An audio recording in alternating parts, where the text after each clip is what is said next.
And this is the Below Average Angler Podcast. Well, oh, hell, Burdale. Well, let me move this little flaggy.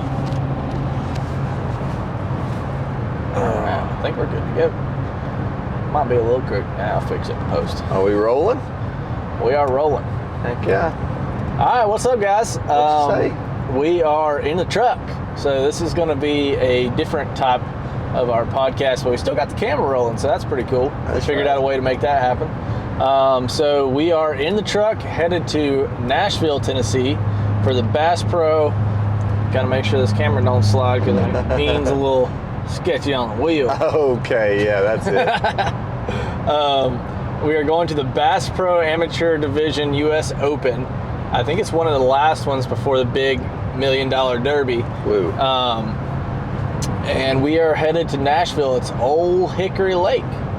Not quite Lake Hickory we're so familiar with in North Carolina. We actually have no prior clue that Old Hickory is even a thing in I've Nashville. heard about it. I mean, yeah. I've never been here, though. So it's going to be a cool experience to get to see this lake. It's a little different than the Elite Series tournaments we go to, the Bassmaster Open Series. Those are big 4-day events. We get to really experience the lake, see the place, be around a lot of familiar people. Everybody there loves bass fishing. And these Bass Pro events are a little bit different. It's an amateur team trail, and you can only fish out of a certain boats and things like that. So the rules are a little different. The payouts are pretty good from what I've heard. But it's just a little different format. Like the blast off's not really super official. We did the one in Maryland, and dudes were blasting off from like 3 different ramps that were like 45 minutes from where the weigh-in was. Long way away. It's very weird, very different format. But it's cool to see what they're doing. So we're headed to this event to go work with Black Rifle Coffee and do just raise awareness for the brand. So do our standard pop up the tent, set up some coffee. Sling some RTDs. So if you guys don't know what an RTD is, it's our ready to drink can, our espresso cans. We got 4 different flavors right now, and you'll be seeing them in your local gas stations. You can always order them on our website, blackriflecoffee.com, and so definitely give them a shot. It's like a canned espresso, get you going in the morning. I'm surprised we don't have any sitting in the truck right now. Yeah, I know. Well, we have a ton sitting in the truck. They're just in the bed. We got it loaded down. Quite literal ton. Yeah. And we don't have any with us, but we will. We just got McDonald's waters is all we got right now. Trying to stay hydrated out there, you know. When you eat a McChicken, you gotta. Yeah, we're really keeping on our health. Yeah, we're really after that. It's all about that game. diet. It's half the battle. But yeah, so we're coming to this event. We're going to the captain's meeting today to serve some coffee, give out some RTDs, things like that. And then tomorrow is the tournament, so we'll be camping out at the event from like 10 o'clock till about 7 p.m. And then it's going to be a fun weekend. Yeah, it's going to be fun. So we're excited to go to this event, but I figure in this podcast, since it's our first on the road podcast, we can talk about being on the road in 2021, what it's been like, what it's been for us, the experience, what we're looking forward to, what we want to do differently in 2022, things like that. Dude, so many thousands of miles we drove this year. Yeah. On our trucks, on this truck. All kinds of miles. Like I'd like to see between. This truck's got almost 15,000 on it. Yeah. And this is a brand new 2021 truck that we didn't get till March? Yeah. April? March or April, because we had to drive our trucks to like Harris Chain and stuff. Yeah. So, and then San Antonio, I had to drive my truck to Lake Fork from North Carolina. But I had to drive down to San Antonio, pull in a big trailer, and drive from San Antonio to pick up an ATV for Black Rifle Coffee for another giveaway, pick up that ATV in San Antonio, Texas, and then go straight from there and drive 7 hours north up to Lake Fork. And then, because it's not supposed to be a 7-hour drive, but when you're pulling a 6,000-pound trailer, it turns into a 7-hour drive on I-35. But yeah, it's crazy. We've put in plenty of miles, but we got to see a lot of cool things. I think one of our favorite road trips, which is probably our longest road trip, was up to upstate New York. And we had an absolute blast up there for the Champlain Elite Series event and then the St. Lawrence. I think that was one of our longest drives, but most worth it drives. I feel Very worth it. That's so much fun. we got to stay up there for a little while, which is cool. We got to go fishing. Those fisheries, like I've never seen fisheries like those. It's crazy. And we were 5 miles from the Canadian border, and especially with everything going on right now, it's a little crazy being that close to Canada, and you can't even go to Canada. Like, shit, we were looking at it most of the time we were on the river. We were like, there's Canada, but we can't go. And like you couldn't even, if you step foot on that bank, you're in big trouble. Like it was definitely had to be careful. The anglers had to only fish. They could not stop and fish on the Canadian side of the St. Lawrence. that was cool watching live and how they displayed the river and how they showed the border going down the river and only, had the detail on the U.S. side, and the Canadian side was just blue, representing water, but had no detail in it, showing that side of the river was off limits. Yeah. I thought that was interesting. It's definitely crazy. Seeing, like, in picturing bodies of water that are in two different places at once. I mean, even our home, like one of our home lakes, Lake Chattooga's in North Carolina and Georgia. Yep. And the state border is a lot different than international border. But it's still cool because you can be like, oh yeah, man, I caught that fish in Georgia and that fish in North Carolina on the same tournament day and weighed them both in, And it could be like, I caught this fish in Canada and this fish in America and weighed them both in the same tournament. Not for that tournament, Not but for that one. In the past, and hopefully it'll get back to that sometime soon. But that place was crazy. We went up and got to hang out with some guys we met on the tour. They work with the Breaking Point TV and then shoot some content on the side during the off season. They're some big hunters we'll hopefully have on this podcast. What's up, Script Check? Aaron, Script Check. We want them both on the show. Brendan Nading. We got to get them together. That'll be a ton of fun. That'll be a podcast you would not want to miss. These guys were a ton of fun. We went golfing. I do not golf. I can probably put up one of Shane Durrance's pictures of me chunking some grass with a golf club. Yeah, ton of fun. And then we got to fish a little derby. You want to talk about our derby we got to fish? Talk about the derby. We got to fish against Davy Hite and Shane Durrance and Brian Evie. So it was Davy Hite, Brian Evie, and Shane Durrance on Davy's Phoenix. And this is the day after the championship Sunday. That's Champlain. And then it was Championship Monday for us. Yeah.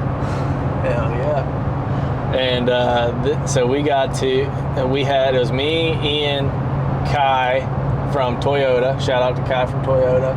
And Dalton Tumblin, who also works with Bass, taking photos. He's a great photographer. Definitely check him out. He takes some awesome stuff. So we went out. We decided to all link up and go out on Champlain for a couple hours. Just go out, have a good time, go catch some fish. And it was a grind at first. It was definitely a grind. And then we everywhere we went, we thought we were about to catch them. We were like ready. We knew we were on some good stuff. We were seeing good fish. Where is it, Champlain? Yeah. And then it was a grind. It was a grind, but we were like, we weren't catching big ones, but we were consistently catching smaller smallmouth throughout the day. Yeah. But then we got onto this bite with some largemouth, which, like, you think Champlain, you're like big smallies and everything, and then we stumbled upon this.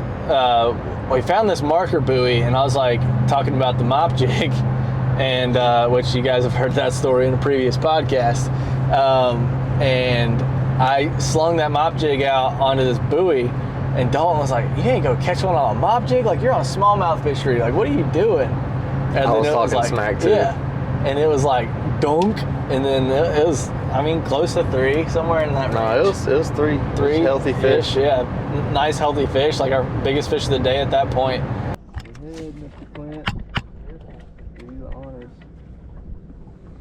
That's not a mop jig, is it? It is? Dude, you're crazy. Absolutely nuts, this guy. He's nuts. Shut up. Hell Real. yes, Real. Somebody get the net. Did you get the GoPro? Guy? Yep. Yeah. Hey. Here, hand it. Grind on his ass. Yes, sir. Woo! Yes, sir. Yeah, boy. There we go. Put it on the spot. Yeah. Oh, yeah. That shit. Yeah, all hairy. All hairy. Love it. And couldn't replicate that pattern anymore. Well, I did catch a couple more on the mop jig, just not on the buoy pattern. But then we were like trying to figure out what to do. We were kind of spun out for a minute. We were kind of just idling around, and I was like, "Dang, that's a big grass mat right there."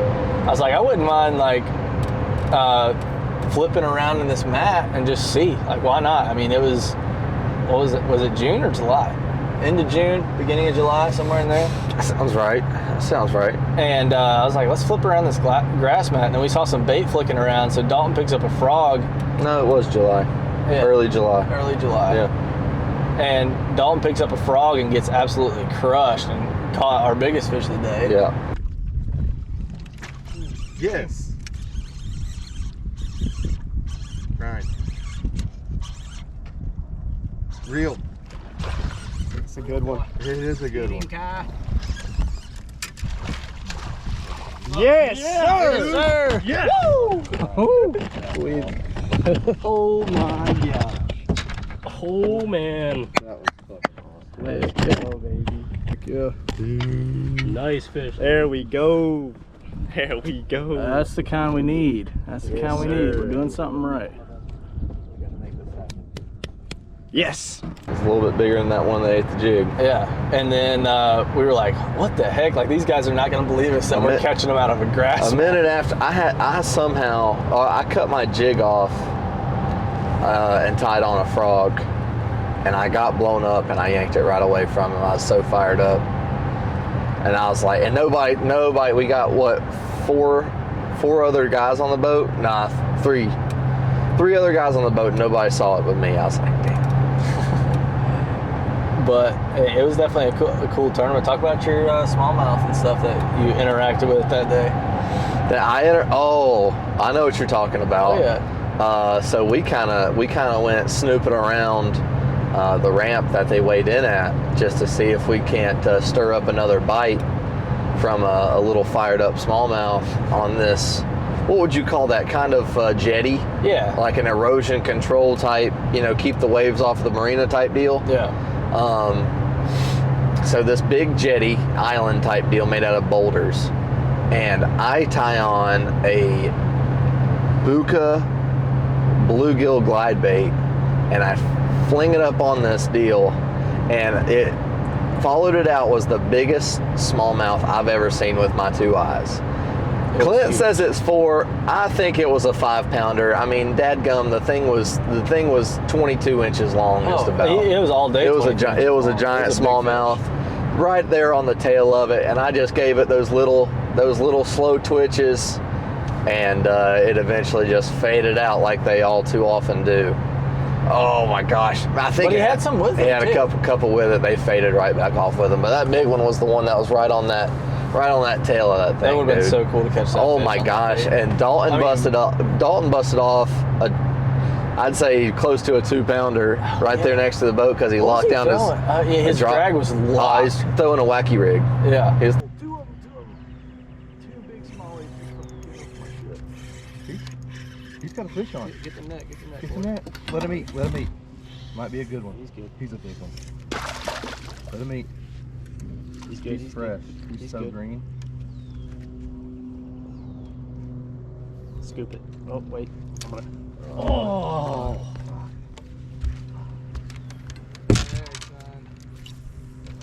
Let's get back out there. throwing a wacky rig. Yeah, wacky rig. Yeah, Hooked his up to a drag, good drag was smallmouth. locked down on like 8-pound leader. Yeah, and that's one thing you learn from fishing up north is you Let 'em want eat. that. You let her eat that current on the St. Lawrence and things like that. You gotta They're so strong. be ready with that drag, because They've got the shoulders and they got the big tails, man, and they can pull.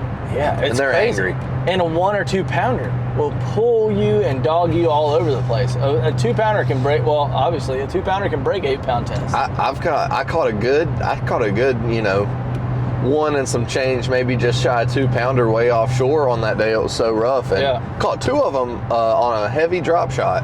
Yeah. Kind of drifting it, letting that thing just bounce along the bottom itself, and then let the rod just load up. Yeah. And oh my gosh, you just got to stand there and let your drag do the work. Yeah. That's the best way to go about it. It's just let your drag do it. Don't try to turn its head, especially on light line. It's just not going to work out. Yeah, it's definitely tough because it's easy to get in that mentality, and then when you mix up different styles of fishing, so you can go from boat flipping one on a jig on 20-pound test to throwing a finesse rod. You can't boat flip that fish like you think you can. No. And I mean, look at the pros that are scooping them. Like Brandon Palaniuk, I think is getting down there one of the driver's seat, efficient at scooping fish on light line and getting down there and scooping them. No net, no nothing, just literally getting down on the side of the boat, sitting down on the driver's side or passenger side, and just scooping up these 4, 5, 6 pound fish on some extremely light line. Like, that's not easy. But you gotta be quick. I've still never palmed a big smallmouth like that. Like, just leaned down and, well, get over, brother. Come on now. It's these people. This is part of the road podcast. Is shit drivers. Yeah.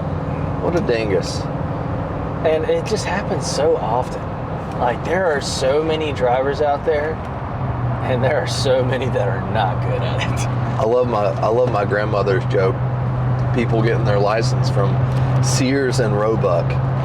We lost the Roebuck however long ago. Now we just lost the Sears. Really? No more Sears.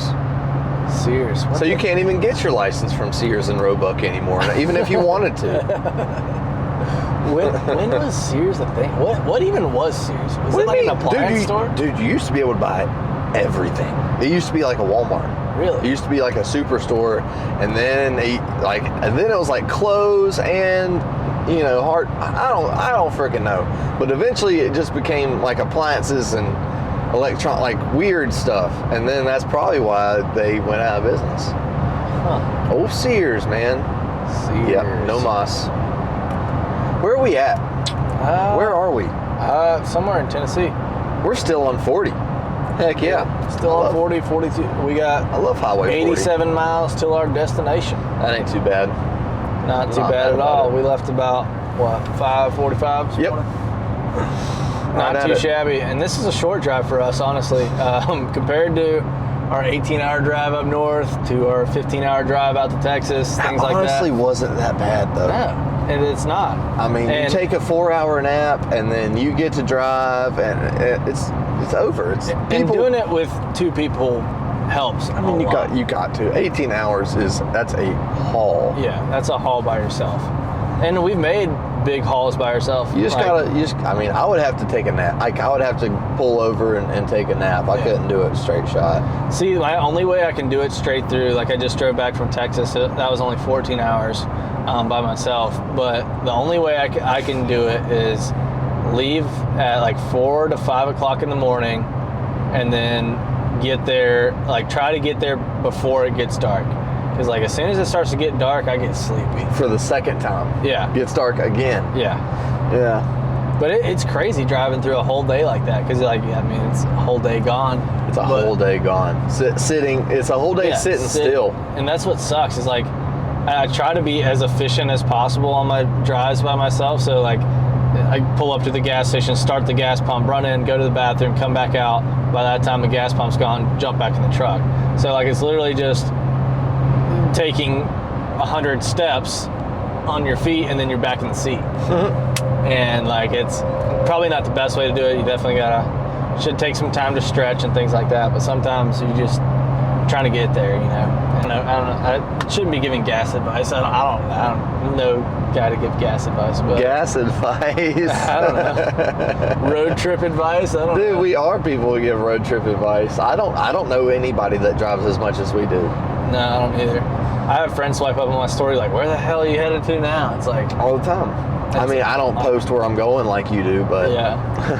I like doing it just because it's cool to like, I can look back at my archives on Instagram and be like, gosh, I was here, and here, and things like that, and just see like where all I've been. It's crazy.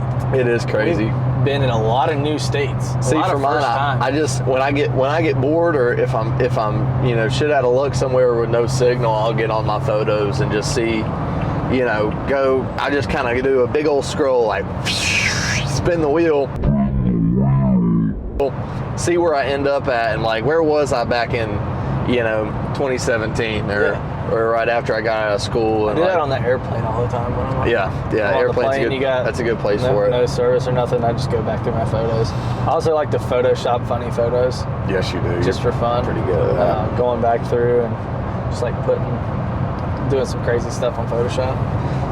We might have to slide one of those up on the screen here. Yeah, I'm sure we could slide up a couple crazy Photoshop. Maybe the largemouth on Gunnersville that really likes Bush Light. Yeah. That'd be a good one. That was a fun trip. Dude, that fish really liked Bush Light. Yep. He loved did. it. And you could say like... He ate it on 50-pound braid. Yeah. I mean, he was crazy. 60-pound braid, I'm sorry. And it's crazy what bass will eat nowadays. You never know until you try. Depths 250, Sometimes Bush you just Light. got 50-pound braid straight to that Bush Light and just sling it out there on the pad. Chicken wing, squirrel tail. Yeah. They'll eat anything, man. They'll eat all kinds of They are an opportunistic predator.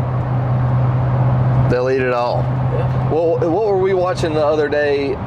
Somebody caught a bass with a snake down its gullet. A snake or a lizard tail hanging out of its mouth. It was a snake. It was Brian New at Palaniuk. Oh, okay. He was flipping that. It was a stick bait. He was flipping a stick bait. Here's a little tracker. There's a little. That's tracker. a cutie. Can we get it in the shot? That's a cutie. Maybe. I'll try. Little tracker. Oh, missed it. Sorry, ladies and gentlemen. That's a good looking little boat. Sweet little tracker with a 60 on it. Red. I would love for my tracker to have a 60 on it. It's not rated for it, but how much heavier could a 60 horse be than a 50? Not that much, I don't think. Or, I mean, my motor is going to give out eventually. Yeah. I just want that thing to just be blistering fast. I think it can. It's heavy enough. I've got enough shit on it.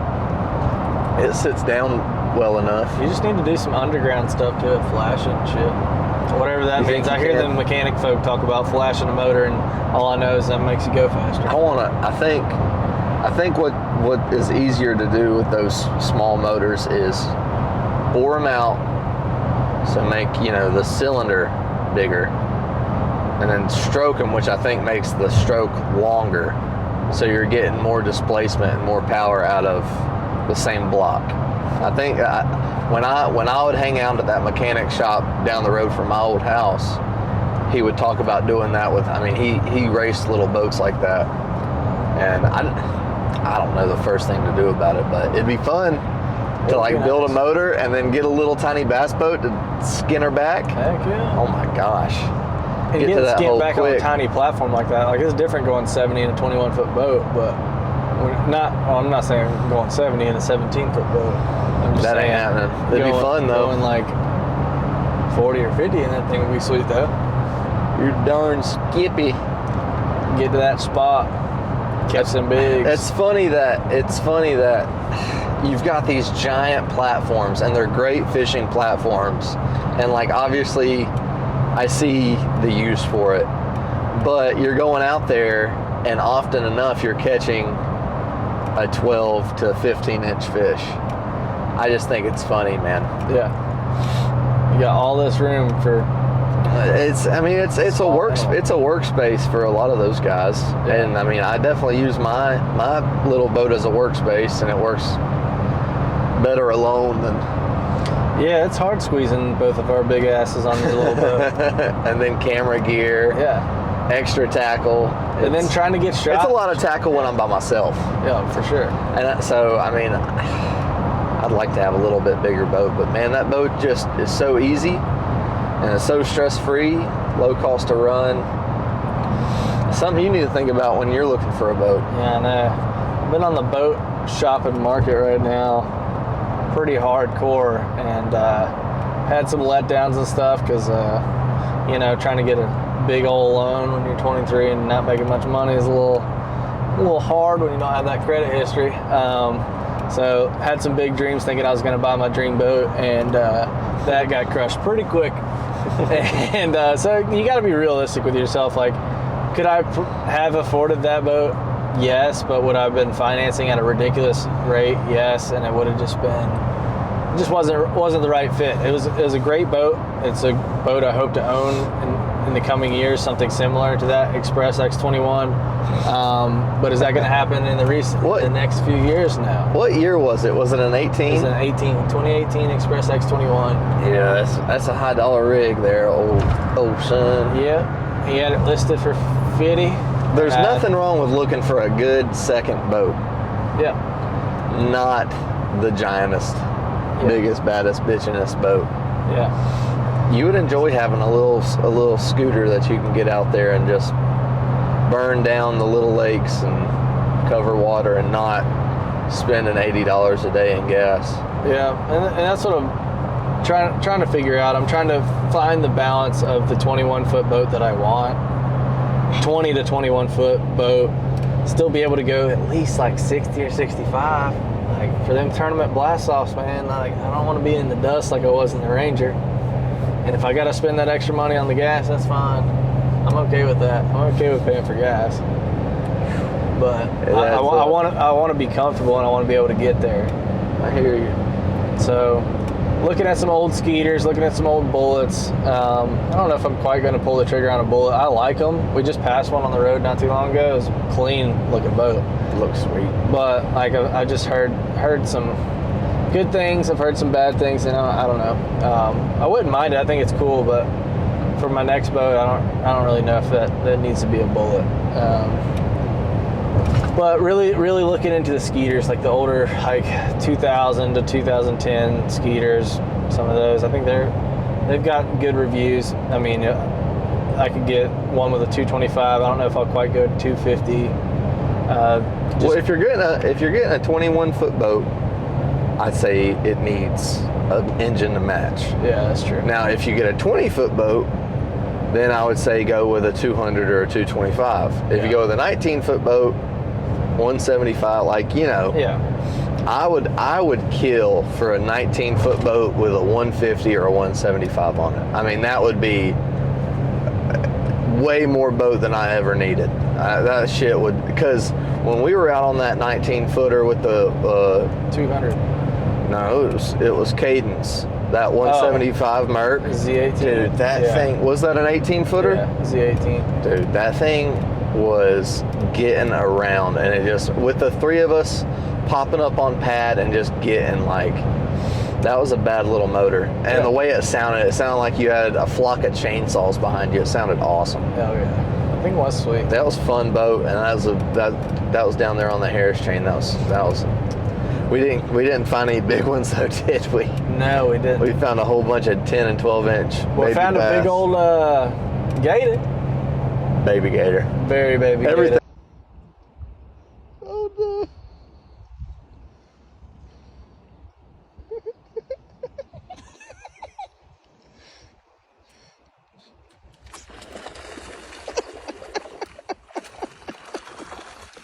How is this happening? I don't understand. This is not okay. This is not.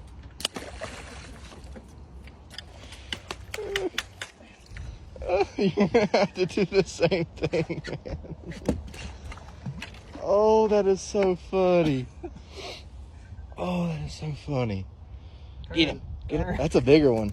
Yeah. Come on, man. You know you can't bite that hard. Oh, all right. I don't like being a camera. Oh, that'd be here. Let me hold that. That'd be a cool picture. Is it like his jaw, or are you grabbing his neck or your jaw? Yeah, just like that. Okay.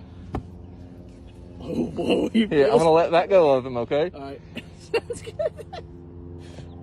I can't believe you just did that to a poor little gator boy.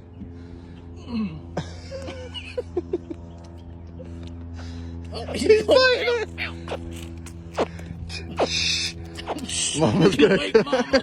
You gotta wait, Mama. Oh, he's biting down harder. Oh, there we go. Let's see him. Show us your catch. Oh, gator. That's pretty cool. I have never seen. I didn't know that was a bite. Gator bite. Turn his head this way. Yeah, turn it around. He's like, meow, meow, meow. All right, let him go. On the release. Yeah, just come on, get him out of the boat before Mama comes. Yeah. Just drop him. Thing was baby. We saw some big old gators. We saw some big ones.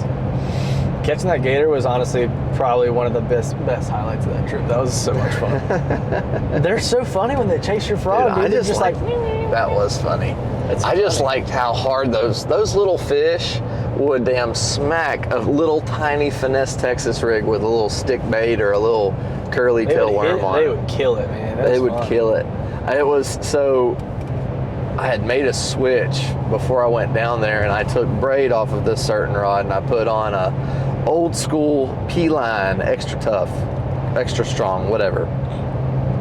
Dude, I could feel those fish. I could see my line jump, and I'd just get to crack them, dude. I'd give them everything I had. That was such a blast getting to fish for those. And in a way I've never bass fished before. Yeah, grass fisheries in Florida are so It different. was cool. We were finding those little tiny patches of eelgrass in, I would say, 6 to 9 foot. Yep. And just finding an active one was the key. And it changes, like timing throughout the day was huge. Oh my God, like, dude, timing was everything. we would down fish there. one spot for like an hour and catch all our fish in the 20 minutes of that hour block and keep fishing it. Like the fish are there. Yeah. It's just when are they going to eat, and like what's the condition change that needs to happen for them to eat. Like you can go around and fish, everything looks the same. You really got to be detail oriented, especially like paying attention with your electronics and current breaks and different features and what they should be relating to. Water temp was huge while we were there. Water temp and water clarity was the biggest things. For sure. Finding those consistent water temperature and finding decent clarity. Yeah. Because it wasn't the bass had the problem with the clarity. It was the bait didn't like the dingy water. Yeah. And the bass weren't going to just hang out in an area where there was nothing to eat. Yeah. And we found what I would have thought would have been a freaking sweet grass mat, Yep. to throw a frog. And we did throw a frog, and we missed a couple micro blow-ups. But that clarity, it just wasn't there. It was getting beat up by the wind all day, and we moved spots and found a little bit more active of a grass mat. Yeah. That was a ton of fun though, and that was like one of my first real bass fishing Florida experiences Really? for me. Like I have not Same, yeah. been, Now I'm been down thinking there about it. and bass fishing. Like Same it's always damn been a thing. saltwater scene, which I still haven't done much of that down there either. But I'd like to get into the saltwater game. I know that's more your specialty. We than gotta mine. make that happen. But we're gonna make that change. I think we got some good trips planned for the future, especially 2022. That's what I'm looking at, doing a lot, being on the saltwater a lot more. So I'm excited to get involved with some of that. Okay, I like it. I think that'll be cool. Just a little change of pace. I'm not burnt out by bass fishing at all, not even close. What do you say when it starts getting a little colder, we head down to Lanier and see what we can do? Lanier? Yeah. What, for saltwater fish? Pretty much. Okay, we were talking With about the saltwater fish. but- Well, I was just thinking about big water and trips in the future, and Yeah. it pretty much is saltwater fishing with that big cast Yeah. bait. Yeah. Have you guys, I don't know if you guys have seen this new bait, the OG herring by Cast. It's this big, I want to call it like a walking bait, saltwater stick bait. It's a stick bait. It's not meant to walk, but Yeah. you can walk it. It can do some dips. It can do some dives. I like to call it a porpoising action. Yeah, it's just like scoop. And, but no, it's sweet. And these guys are catching some giants on it on Lanier. You caught a giant on it. Yeah, I caught a 7 on it. 7-inch spotted bass. And I've yet to catch a giant. I've gotten a couple blow-ups on it so far. to throw, though. But these guys are catching absolute giants on it, and I feel like I just haven't been able to put the proper time into fishing that bait. They say the worse conditions you're fishing in, the better that bait is. Yep. And I haven't had any rough conditions. Yeah. I've actually been faced with the opposite. I've been faced with very calm. Yeah. And, you know. We were out on the lake yesterday. The wind was blowing like 10 miles an hour, and we were like, this is the most wind we fished in all year. But really, I wasn't used to it. I was kind of taken off guard going out on the lake, and it's like, it was blowing. Dadgum. And we just went and hid in a hole. That's the one nice thing about the mountains, or there's a lot of nice things about the mountains, but that is a perk of living in the mountains, is when the wind's blowing like hell on the lake, you can go find a creek and go hide for And still catch them. It works sometimes, but you know, sometimes that wind just follows in those holes, and it just follow those valleys everywhere, so you can't really get away from it. Yeah, it's nuts, but weather's always changing, so you gotta adapt to the conditions always. Just had an undercover cop wave to us. Shout out to Black Rifle Coffee and this wrapped Tundra. That is a dirty Tahoe. Oh yeah. No badges were for nothing. Blacked out windows. Just a little bit of an antenna is the only way you could tell. Dadgum. Well, he's got the grill guard. Yeah. That's how I knew who he was. I was like, we'll get out of his way. Yeah. We'll let him do his thing. you gotta, you just gotta let him. Gotta let him what, dude? Gotta let him ride. Keep on keeping on. Keep on keeping on. Keep doing their job. Life's a garden. Dig it, baby. Okay. I see where we're at here. Dirt. Good show, dear Tay Talk. Hell right. Let's take a sip of some water. It's really just straight vodka. It might be if we weren't driving. Yeah, true. And we're back. The Below Average Angler Podcast. Radio Clint over here. This is Radio Cletus coming at you hot and loud on the road. We're headed to Nashville, Tennessee. Beautiful, beautiful country out here. www.biggandbaggingcletus. Big and bagging Cletus. Big and bagging Cletus on the road. That's him, dude. All right, so we're back. Sorry, we had a brief intermission. As always, you gotta, take a break. Are we taking a break from taking a break? Taking a break from taking a break.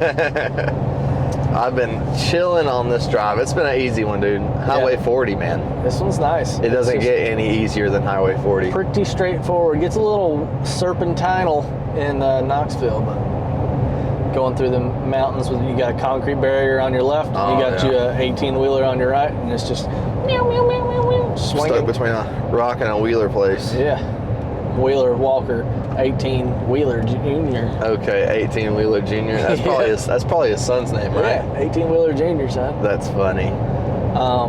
Why don't you talk about your little Beckies from our last night fishing session? Yeah, so we got to go fishing yesterday. That video should be up somewhere on the channel. Hopefully by the time this podcast is out. We went out to Bear Lake, which is very, very close to us. It's like literally a 15-minute drive, and it's got some largemouth. Very few smallmouth still live there. Some big walleye. Still haven't caught a smallmouth out of there. I've hooked one, and It came off at the side of the kayak, and that's the only one I've ever seen out of that lake. But they still live there. I'm sure they're super deep, still eating trout and bait and things like that. Mm-hmm. And probably just live super deep and just grind down there and just go. They might be just weird little oddballs down there eating craws and leeches and just odd stuff like that. Like, there's probably like sculpins in that lake, like little bottom fish and minnows and stuff like that. And it gets super deep. That lake gets like 200 or 300 foot deep. Yeah, and you don't see them. You really don't see them coming up on the herring that's in there. Yeah, you see those little schooly largemouth taking over that role for sure. Yeah, it's a very famous lake for very small largemouth from 8 to 12 inches blowing up on bait in 150 foot of water. We proved that. And you can literally just go out to the middle of the lake and they'll start coming up, and then you'll be catching all these little tiny schooling fish. It's actually a ton of fun. Great fun. And then, but there's some big ones in there too. Our boy Dustin Hurley caught like a 9 something out of there this spring on a Clash 9. So there's big ones that live there. I've had one straighten out a hook on my Arashi glide bait. I want to say it was in the 7-pound class. So there's some big largemouth that live there. I mean, it's not known for being a big largemouth fishery by any means. They're there though. But there's trout in there. They still eat the big bait. They still. We didn't have too many interactions with the big bait. You had one come out after your depth's 250. And I got a bite. Yeah. I got a bite on the depth's 250. He just he bit the bait and not the hook. Yep. He wasn't a big, and I'd give him every bit of 2.5 pounds. Yeah. Which is not really what you're after with a 250, but you can still catch those 2.5 pounders. Oh, for sure. But I watched him. I mean, he was 15 foot away from the boat, and he bit the head of my depth's 250, and he bit it hard. Yeah. And I kind of leaned into him, and he just didn't find a hook. I was kind of hoping he would have, but he was angry. So we kind of got out there and idled out to Main Lake, just kind of looking how everything was. We found very low visibility for that lake. Yeah, it's normally a very, very clear fishery. I would call it typically 8 to 10 foot viz. Yeah. And we were dealing with a foot to 3 foot in places. I think it's just because the wind kicked up that day, or maybe they're just pushing water like crazy. I'm not really sure why. We haven't had that much rain this past week. I mean, a couple weeks ago it was, but then it cleared up a lot last week, and then it's starting to get a little more dingy now. So we started off Main Lake, went over to I guess you could say the dam area, and we tried cranking, and then the wind was just brutal. Yeah, the wind was blowing us all over the place. We scratched that plan. Yeah, quickly. Screw that. Maybe fish that place for like 15 minutes. And we went from Main Lake to all the way in the back end of a creek to where we couldn't go any further. Yep. And we found some. Yeah. Well, I found some. Found some. So I decided to tie on a buzzbait that I just bought. It's a Nichols buzzbait. I took a lot of the skirt off because I like throwing a little Kitech on the back and making it just very finesse. I've never been a fan of the big, loud, squeaky buzzbaits with the big skirt, big trailer, everything Clackers. like that. Yeah, like I like the subtle little bubble trail and just chilling that little bait. But that bubble trail, I feel like the bubble trail and the sound attracts them there, and then they lock in on that Kitech. They're like, there's that bait fish that's making so much noise, let me eat him. And so I literally made 3 casts with the buzzbait back up into this creek. The Kitech does give them a good target to lock in on, and actually something for them to look at when they get there, and something for them to actually swaller. Yeah, and I feel like a Kitech or a buzzbait, and a spinnerbait have very similar action. Well, yeah. And so I like throwing a Kitech on the back of my spinnerbaits as well, and I feel like it just gives them that meat to target onto that hook. Like I've never thrown a trailer hook on a spinnerbait, never needed to. I've missed a couple bites on a spinnerbait, but not many when I have that Kitech on the back. I feel like they really, if they're going to eat it, they eat it and they swallow it. Yep, same deal. Gives them a target when they get up to it. And so 3rd cast on the buzzbait that was was that our biggest fish of the day? What's that, 3rd cast? Yeah. On the buzzbait? That or the one you finally got cranking. That was a decent one. Yeah. With the big head on him. Was way bigger than that fish. Oh, really? Yeah. I didn't get a good look at it. I was tying up a bait. So Ian was tying up a bait, standing in front of my GoPro, 17-foot bass tracker problems. And so we missed the shot a little bit. We can roll that shot. Stiff bass rod. Oh, you're throwing it on your frog rod? Oh, my Atlanta. Shut up. Show enough. That's a good fish, isn't it? God, dude, he fucking destroyed it. Well, first 3 casts with the buzzbait, and Ian's blocking my fucking shot with his dick. No. Yes. Well, sorry. Tying on a bait. Actually, a little bit, but hopefully there's more. Let me see it. Good fish. Well, Ian had his dick in the shot. And Tying on a crankbait. Maybe be tying on both bait. Oh. buzz bait. Came and freaking smoked it out of nowhere. Freaking solid. Boosh. But it's okay. Still got a shot with the fish and everything. It was cool. And still caught the fish, still landed it. Everything was good. And then I immediately followed into running it down a tree. It kind of made like a little flip down this tree, and the water was a lot clearer up there. So I see this shadow come out under that tree, and he's just tracking under this buzz bait. And I just go, oh God, or something along those lines. I can roll the clip and then like sink my buzz bait down just like a hair, just like barely stop it. And he comes up and smokes it. And it was literally hook set into boat flip. That's how close he was to the boat.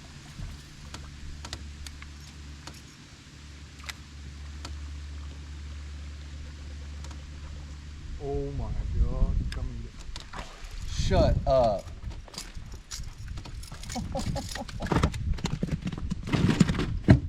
Well, I feel like a dummy for not having one of those tied on now. Jesus Christ. Chill your fucking splitting tits. Jesus, dude, you're bleeding, bro. Bleeding on my fresh, clean boat. Fresh, clean carpet. I watched him come up after. I watched it happen. When you said Jesus, I turned around and you sank it down to him. Did not take long. I kind of like swung him around the motor, and he wasn't that big either. He was just like about a pound, but it was still fun.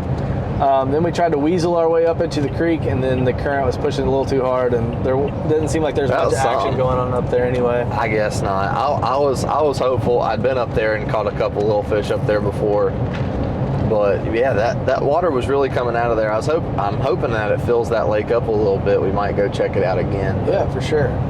And then we moved around a little bit and went to try to figure out something else. You caught another one in that pinch point. Pinch point. Off that log, that stump.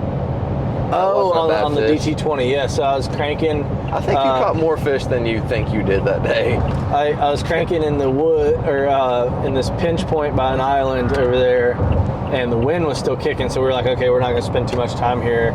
And I felt my DT20 bounce off a stump, and I thought it was a bite, honestly, like set the hook into it, and was like, oh no, that was a stump. And then I bounced into another stump, and then as soon as it bounced off, I felt a bite, and you could tell it was a bite. And I was like, oh, there he is. That deflection. Yeah, and so that was that reaction strike off a stump, which is cool.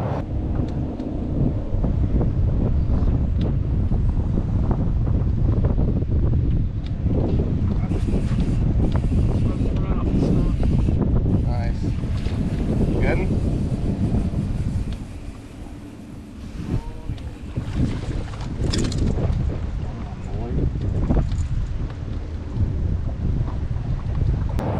And I've really started to actually enjoy crankbait fishing.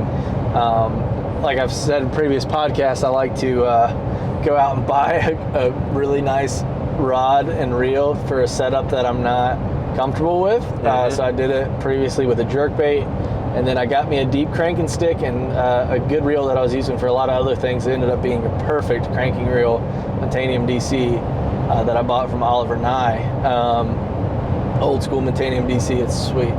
And it's perfect for launching that big old crankbait on that big 8-foot Daiwa rod. But I've caught probably close to 40 fish on that rod since I've had it the past month or two. And that's been a blast, and it's all been on I can't argue with it. Like you get you that nice specified gear. Yeah, it's crazy and the difference. you get yourself a little bit better, versed in a specific technique, and then eventually that would just become another part of your arsenal. Yeah. Right now, I see you use that as a search bait. Yep. And just a dadgum everything. Yeah. It's, dude, I've got that rod in my DT20 is hand your a lot. square bill. Yeah. It's your spinner bait. Deflecting it off trees, running it in shallow water, running it in deep water. It's your dock lure. Yeah. Throwing it on the corners of docks and catching them. You use it for everything, but eventually you're going to find where it works consistently. Yeah. And I think it'll just be a part of your, it'll be on the deck ready to go. For sure. And I'm definitely like, I definitely think I've And you used did the it. same thing with the jerk bait. Yeah. Putting that jerk bait just wherever. And not just any jerk bait, the deepest of the divinest deepest. jerk baits, the +2. I like my deep divers. I think it's just because I envision everybody fishing 15 foot and shallower in our areas a lot of the time. I mean, you got guys that are dragging a jerk or a drop shot offshore and shaky head offshore, Carolina rig, whatever. But as far as the moving baits go, a lot of guys don't have the patience to have a moving bait going sub 20 foot. Yeah. And so that's why I feel like, I mean, obviously the jerk bait's at 15 foot, and then you think about everybody else throwing a jerk bait, that jerk bait's in 10 foot or less. And so just getting a little bit deeper to where these fish aren't typically seeing this presentation, I've found that interesting and thinking that maybe that is a little different especially with those pressured fish. I mean, getting that bait somewhere where they're not used to seeing a big old clacking bait like a Vision 110 +2, or seeing a balsa crankbait at 20 foot. I mean, I feel like they're not typically used to that. You can still draw that reaction strike from those deeper fish. Mm-hmm. So that's definitely been cool to pick up those two techniques, both Tatula Elite rods, which I think are definitely the most expensive rods I really own. They're great. But they're great though, and it's such a difference throwing a jerkbait on that jerkbait rod versus trying to make it work on whatever I was throwing back in the day. Abby Garcia Black Max 6'6", like medium. Like that was just not it's it. the worst jerkbait rod you possibly could have had. You can feel it. You can work it better. You get better action on your bait. A much better drag on that SLX DC. Like for fighting those fish. I mean, you experienced it Dude, on my jerkbait rod. After I caught that 3 1/4 pound smallmouth on the St. Lawrence on your jerkbait rod, I mean, you could hear me say it in the video. I'm gonna buy one of these when I get home. Yeah. And sure enough, when I got back home, that rod was on its way. And I haven't caught anything that big on it yet, but man, it's a wicked sweet stick. And I will definitely catch a dandy on it this fall. That's for sure. I'm excited for this fall. I think we're coming up on that fall transition. Last night it got a little chilly. Oh, I think it's very transitional already. I experienced it back home, just being able to like start cranking and getting a little shallower and seeing consistent bites up in, not the deepest, darkest depths, So that was nice to be able to get on some like main lake stuff and start cranking in 8 to 10 foot. Yeah, catching good fish. That was a good day. But it's definitely changing. I think the nights are starting to get cooler. I mean, we're only in the first week of September, but I feel like the nights are definitely starting to get cooler, and that transition is going to be here before we know it. Those fish are really going to be feeding up, and it's exciting. It's always exciting. We had the summer blues there for a little while where it was really tough to get a bite. And so I feel like this little bit of transition, we were able to get some good bites yesterday, go out and have a good time, still catch some on top, which is fun. And we'll still catch them on top until October, November, but then it drops off and those top waters go away. And they get replaced with jerkbaits. Everything gets replaced. Yeah, so go from the walking bait and buzz bait down to the drop shot Kitech swim bait, jerk bait deal, which isn't near as fun as watching a fish explode like your fish on Glenville the other night. Oh my gosh, dude.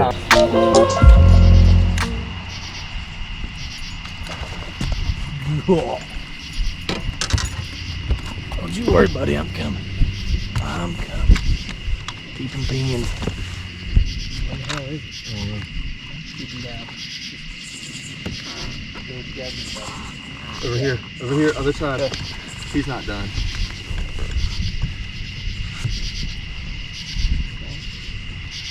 No idea where he's at. I'll scoop him. Don't you worry. Keep him pinging, dude. Coming up. I'm reeling. He's going back now. Don't like that track. That was a hell of a blow up. Don't pull him under the boat, man. That was a bad idea. That was a bad idea. Below average angling at its finest. On this episode, we got Topwater Dark Edition. All you can hear is our voices. I'm standing here with the net ready. Ian's got them pinned. I hope. Tell me when he's coming up, because I can't see shit. I can't move it. Just let her eat, Chad. It's a smallmouth. It's gotta be a big old brownie. Oh! Yeah, right, that's a big old brownie, son. Gotta be. He's fucking digging more than flat stuff. It's back there. Where? I can't see him. I can't either. He's back down. Oh, I can't move It's it. gotta be a brown fish, dude. Oh my God, you about lost your rod. Ladies and gentlemen, this smallmouth is giving him the beans. Holy shit! It's a largemouth. Holy. Oh, it's just a beer. It's just a beer. That's a damn good fish. Heck yeah, it is. Oh, give me some. Hey, all right. Nothing gave him the beans. All right, ladies and gentlemen, night fishing at its finest. God, I thought that was a brown fish, dude. I thought it had to be. It's like a 3-pounder. Lower. Well, not done with that, but- Sorry. All right, I see it now. Oh yeah. There we go. All right, let's let him go.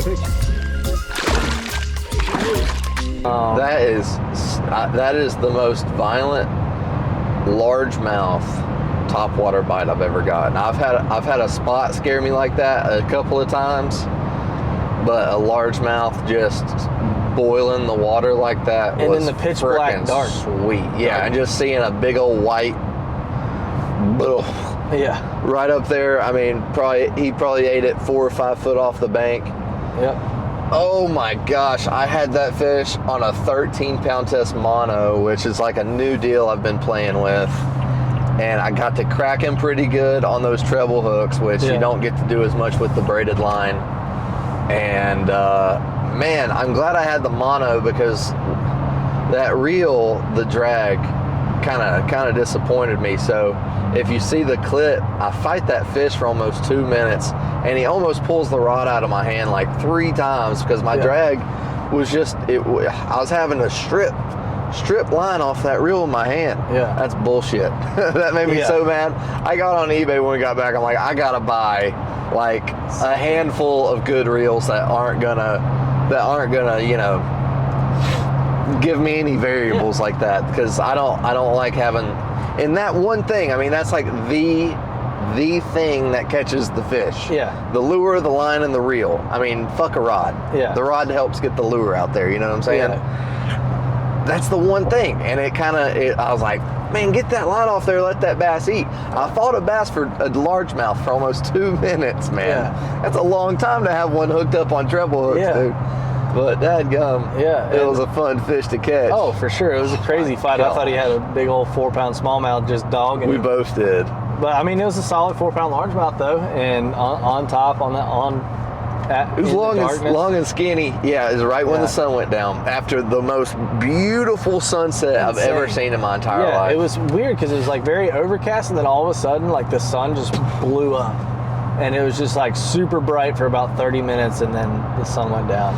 And all kinds of orange. I liked when we were fast forwarding through that video. Oh yeah, you can just see it. It was light. I didn't think it was the right video when I clicked on it. Yeah. And I fast forward, and then it gets dark. The sun lights up all that cloud cover as it sets, and then it gets dark, and then boom, I get the bite. Yeah. Yep. Which is as soon sick. as it got dark. Oh, that was a fun trip. That was a grinder though. I mean, was that my first bass of the day? My first real bass of the day. Yep. I caught First keeper.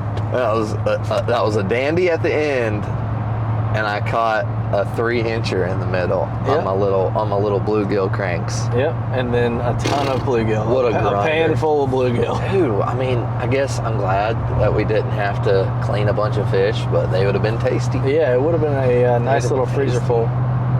I don't know about a freezer full. Yeah, We had a really a freezer big one. shelf full. Okay. Maybe a gallon Ziploc bag full. There you go. That's probably more accurate. Oh my gosh. Still would have been nice, and it would have been a good little treat. but I think I'm gonna try to like catch a good bit of panfish when I get back home and freeze them up. I would like to cook up some more fish. I'd especially like to get a hold of some spotted bass too. They're good. I got a couple of vacuum packs full of those in my freezer too. Yeah, and it's not. I don't think it's a bad deal to eat fish when you can't. Like, eat fish when you can because it's good for you. Go fishing when you can, because it's good for you. It's good for you. But it's good for the fishery, eliminating those smaller fish in that competition. I mean, we've seen That's what it we were talking happen. about yesterday, weren't we? Yeah, we've seen it happen so much with these fisheries getting overrun by these 8 to 12-inch spots. Dude, the Catawba River is a perfect example of that. Yeah. I mean, I've done what I could when I get into a good school of those little tiny schooling spots. If I know I'm going to catch a number of them, I'll start throwing them in the well. And I think you got to imagine how much bait a little spotted bass like that eats. I mean, when you catch one and his stomach's all blown up like a little water balloon, that's all shad, that's all forage. Yeah. So when you take, and that's every day he's doing that. A little bass like that, he's hunting. He's not like a big one that's going to go eat him a big old crappie or go eat him a trout and then go sit around. He needs all that food all the time. Yeah. And he can get it because he's got that metabolism. Exactly. But if you take them out, you're putting all that bait fish back into that much more protein for the bigger fish. A bigger fish and a larger average size fish is what is the goal with that, is taking out those little schoolies. And now in North Carolina, we don't have any limits on spots, so I don't see a problem with it. No, and I think they've put that in just because of the sheer fact that they see that it's hurting the fishery just like we do. And there's some fisheries where it's like they're meant to be there. Chatoog's the first one that comes to mind. That's a spotted bass fishery, and I would not remove a lot of spotted bass from that fishery. Maybe a couple little ones, but they're supposed to be there. Yeah. And it sets up. I mean, Chatoog, Hartwell, Kiowee, those places set up well. But then, like, you look at Burton. Are there big spots in Kiowee? Oh yeah, some big ones. I haven't been there yet. Yeah, we need to go. It's a big place, isn't it? We need to go hang out with Kai and go down there and go catch some fish and go out on the wake boat and stuff and go have some fun. That would be fun. But yeah, it's crazy to see that, like, I mean, you have spotted bass fisheries, you have largemouth fisheries, and then you have the big mixes, which a lot of them, I mean, most of them have a mix, but there's definitely a dominant species. And I would definitely say, like, Lanier and Hartwell, places like that, spotted bass dominant. And then you have your smallmouth dominant bodies of water, like the St. Lawrence River. Champlain might not be dominant, but there's a lot of them. There's a lot. I would honestly, now I don't know a lot about that area, but just from my short time being there, I would say it's a healthy, almost 50-50. Yeah. I mean, I'm no marine biologist, and I haven't done any type of studies there. But from what I saw, I saw it was 50-50. Definitely pretty close. Very cool fishery though. There's some big water up there, son. We were little ducks in a big Dude, we lake. were running. I mean, we were running what, 20 minutes? Yeah. And I mean, we would cover this little tiny thing on our graph, and it's like, we just ran 9 miles or whatever, however far, and it's like that's how far we went on our map. Like, dadgum, bro. It's crazy. And, like and another... these elites that are fishing this are running like 100, 200 miles a day. No, thank you. That's crazy. But they're catching them, and some of them aren't. Some of them are running that much and not catching them. My question is, how do they know they're there? How do you risk that? Like, do they just, in practice, do they just start on the opposite end of a body of water, like as far away, and then work their way back and fish different stuff on their way back? A lot of the guys that I've talked to, they pick a section of the lake, wherever it may be, and it's definitely more appealing to make the bigger, longer runs because you feel like you're going to have a lot less company. There's going to be a lot less people fishing there. Okay. A lot less fishing pressure because you put the best bass fishermen in the world on a body of water for a whole week, like, those fish are going to get pressured.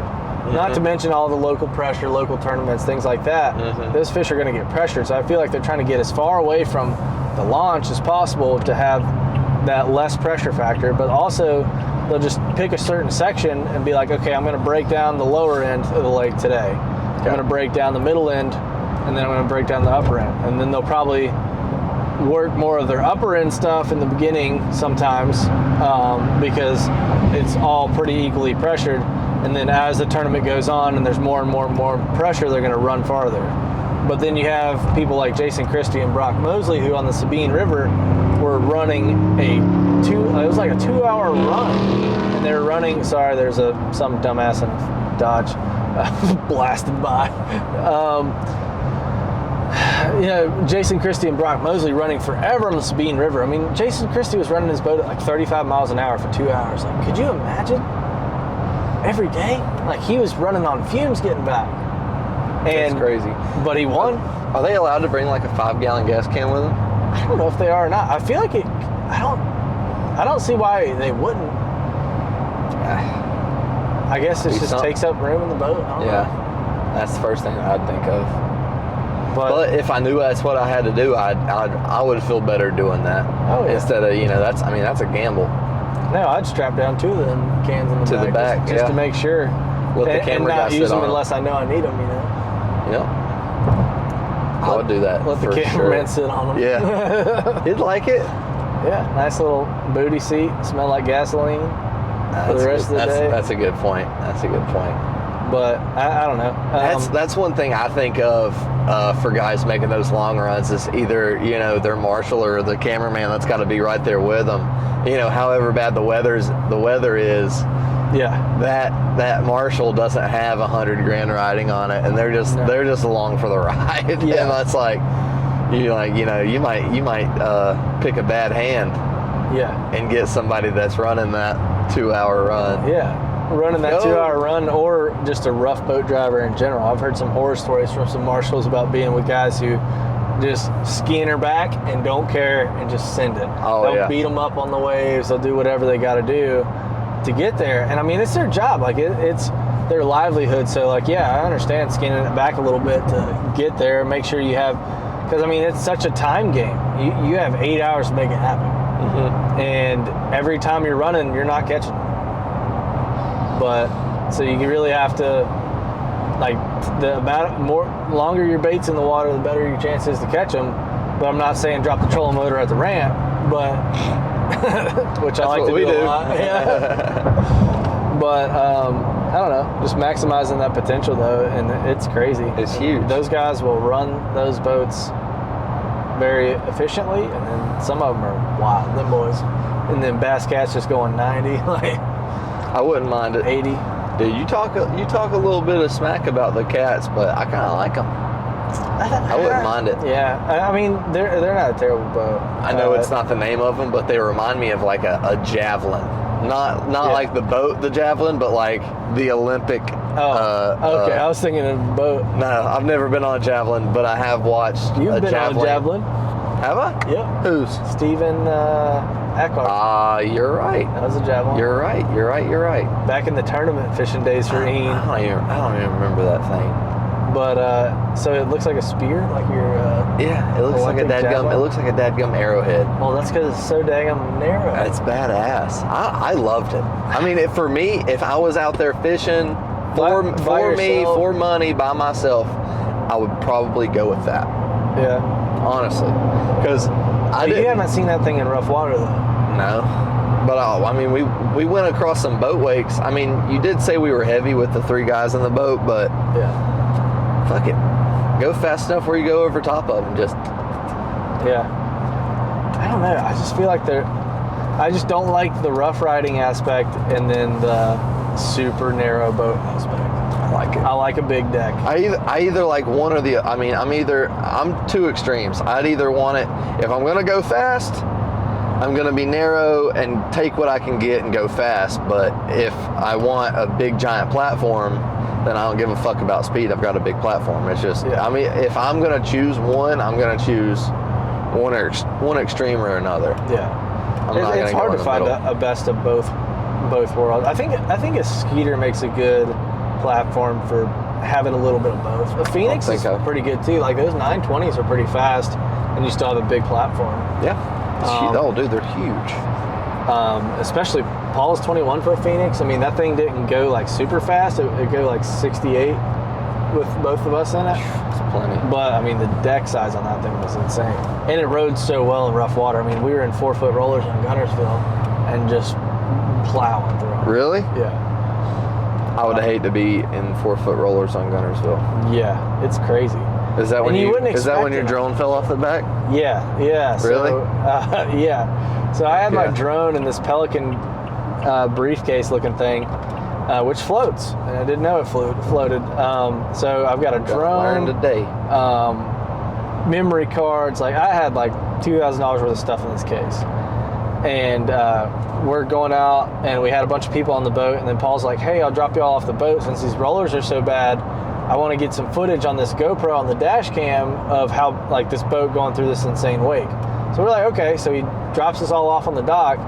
My drone is in this briefcase laying in the floor of the boat. I mean, it's a heavy case. Figured it'd be fine. Like, didn't think of it. It was in the floor of the boat. Figured Paul had eyes on it. Don't ever assume. And so he goes out and runs and goes hits these rollers and comes back to pick us up. And I was like, "Oh, did you put my drone away?" He was like, "What drone?" I was like, "Oof." Like, I mean, it's a deep Phoenix, like down in the bottom of it. Like, didn't know how that thing could have popped out. We got receipts flying around. Got to keep them receipts. And didn't think anything would happen. And then he comes back and goes, "What drone?" And I'm like, "Oh, it's gone." I was like, "It was definitely in the floorboard, and it is definitely not there now." And I thought it was on the back of the boat. No, I thought it was just down, hanging on. It was down in the floor. And he knocked the boat knocked it out. Yeah, Of the floorboard. yeah. Holy crap, bro. And I mean, he was intentionally like going over waves and stuff. But yeah. So we went. Jesus Christ, Dean. Sending the camera Got it. around. Got it. This is part of road casting, man. Road casting's got some sliding cameras. I like and it. Some I really dig it. Yeah. I've enjoyed this. makes the time go by faster. We got 30 But minutes it's to go. like this is what we do anyway, and this is Yeah, kind of where now we we got get the to- idea to do this. Yeah, is it's being just- in the road talking, or us each driving somewhere and talking on the phone Yeah. I mean, we talk for hours on the phone. about fishing. Yeah. And so we're just bringing you guys along with us, whether That's we right. have That's all it one of is. you guys listening on the conversation or 1 million of you listening in, which who knows? Who knows where this could go? But figured why not? I'd make say it it's a healthy 3 people. healthy right now. 3. Yeah. My mom, me. Okay.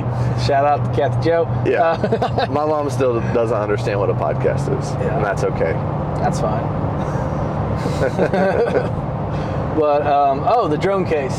So back to the drone case. So when we get in the boat, he's like, "Well, let's go look for it." Like I got GPS points on where I went, and so we go back, and it's blowing. I mean, it's blowing 25 out there on Guntersville, and we're looking around like there's boats whizzing by all over the place. I think we were at the Classic. We were filming on the water content at the Classic. That's why we were out there. So this is Bassmaster Classic where Hank Cherry won last year on Guntersville. And so there's boats everywhere. And we're looking in the waves and stuff. There's trash floating everywhere because the wind was blowing so bad. And then I like see something in the distance, and I'm like, all right, go drive that way. I'm up on the front of the boat, like looking, and he's just idling through these waves. And I'm like, I think that's it. It was a gas can sitting there floating. And I was like, oh my God, I was so close. Like I thought that was it. And then we were like, maybe it went like way down that way, like with the wind, the way the wind's pushing. He's like, no, I don't think it would go that far. And I was like, let's just start idling that way. And I was like, I think I see something. And I like pointing at the boat, and I was like, that's got to be it. And I'm at this point 200 at least yards away from this thing. Like that's got to be it. And I was keeping my eyes on it. It was drifting so fast that I was like having to direct the boat towards it as it was drifting. And sure enough, it was it. And I grabbed that drone case, cracked it open, expected it to be waterlogged, and everything in it dry as a bone. So shout out to Pelican for making a hell of a case. and Yeah, keeping neat it about. waterproof and floating with a drone, and it's super heavy. It's a heavy case. Like, it's got heavy stuff in it, but it floats, and it's pretty daggone watertight. It floated Pretty around good. for about an hour on Gunnersville and just fine. That's pretty good. You can't be So, mad about that. I need not mad probably about that at all. 2 or 3 of them things right now. But great for camera gear, great for fishing tackle too if you got the room for it in the boat. But you know, so Oh, I will be putting my big baits in a Pelican case here when I get a hold of one. I need to figure out, because there's all the different sizes. I need to figure out, like, I want them both to be the same size if you're looking at them from over top, but I want one to be skinny, I want one to be thick. Thick for like gear and electronics, cameras, shit like that. Yep. I want the skinny one with foam on both sides for baits and that. yeah, that'd be pretty cool. Hey, Yeah. there's Bass Pro Shop. I wonder if Yay. that's the one they're weighing in at. Oh my. Maybe. 22 minutes away. Are they really weighing in at a Bass Pro? Maybe. Or I don't know. I don't think so. I think wherever we're going is where they're doing Oh, both that's of true. them. That's what it said. Well, Dude, we're only that's good. 23 minutes away. Dang. I'm glad we got 2 hours before this damn thing starts, because we're probably going to get into a bunch of fuckery up here. Yeah, we're that's gonna have what's to call crazy people about. and figure out where we're going. That's one thing that's crazy about all these events is we pretty much go in pretty blind. We kind of just roll up at the destination for the things about to start, and then you guys start searching for the right guy to talk to. Of like, hey, where can we set up? Blah blah blah. Figure that stuff out. Works, doesn't it? Yeah, we get it done every time. We make it happen. Sometimes we're more successful than others, but we always make it happen. Sorry for the swerve. It's snuff time. Snuffed. Clint, you want you to sniff? No, I'm good, man. You don't want to sniff? Nope. But yeah, Uh-oh. so I guess since we're about to be there, we can wrap up this road podcast. So we can call this one In the Truck. In the truck. In the Truck. The Roadcast. Because we originally wanted to call our podcast In the Boat. That was my idea. That was Ian's idea, but I said that people might mistake it for In the butt. In the Butt. Butt stuff with Ian and Clint. Yeah, we do not want to be a part of that podcast, nor would anyone ever want to listen to that Yeah, podcast. we were just keeping the jokes away. Yeah, you know, we from just the figured gate. we just get it. It's like, I like the name. just, yeah. It's a good name. In the Boat. In the Boat's a good name, but it can just be, it's slandered very fast. I don't want to get slanderized. Slanderated. All right, buddy. We're going to wrap it up. I love you, man. Wrap it up. Love you, brother. Let's get there and make it happen. We'll see y'all in the next one.